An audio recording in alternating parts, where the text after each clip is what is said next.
Now, an Irish sailor, kayaker and climber is trained to become the first woman to row solo across the Atlantic.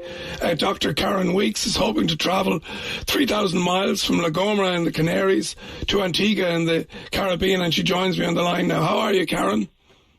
Hey, Bobby, how are you doing? Nice to talk to you. Are you out on the water as we speak?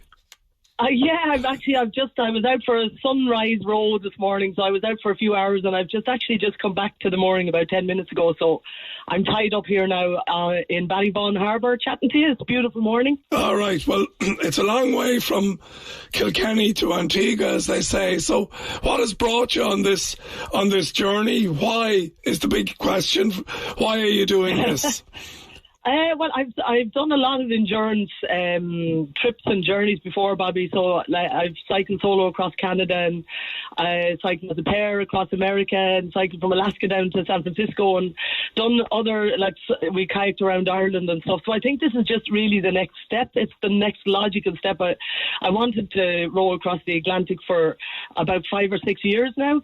And just with the COVID, listening to your last caller actually, linking in with the COVID restrictions, I didn't want to be hindered this summer again, by barriers with COVID and stuff. So I just moved the plan to row across the Atlantic for a couple of years. So this December, I'm hoping to leave Gran Canaria over to Barbados, actually. Oh, Barbados. Okay. Tell us about the boat.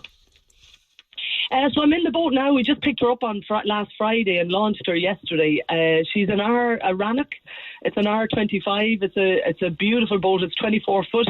It's fiberglass. It's an ocean rowing boat, so it has a sleeping cabin in the bow section and sort of storage stuff in the stern section, and you can steer with 1 foot, sort of right to left, as opposed. Yeah, so it's a beauty actually. Yeah, we'll have to get you out on it someday.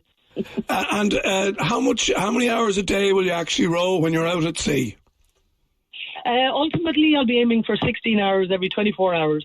Right. But I'll be building up towards that. So it really, at the start, it'll be hopefully 2 hours on, 2 hours off, and then just to increase the time. And it'll all be weather dependent as well, and how much I can actually spend on the oars, as opposed to, sometimes I'll have to lock myself off in the cabin if it's very stormy or windy, so you'll just be sort of in a capsule in the bow section. I've done a little bit of sailing. I sailed around Ireland, and that I kind of know what the isolation piece, though, is the bit that I'd really struggle with. Tell me about the sort of, how do you keep the weird thoughts from coming inside your head?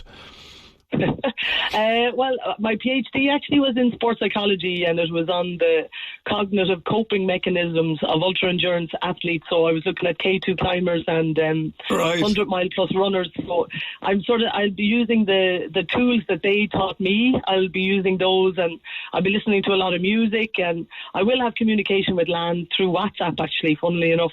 But there's a system that you can get for the boat, because mid-Atlantic, the closest person to me will be in the space station, so be able to communicate with WhatsApp will be really beneficial. Well, listen, we wish you well, Karen. Well done, and again, it's going to be an exciting adventure. Dr. Karen Weekes there on that magnificent trip. That's all we got time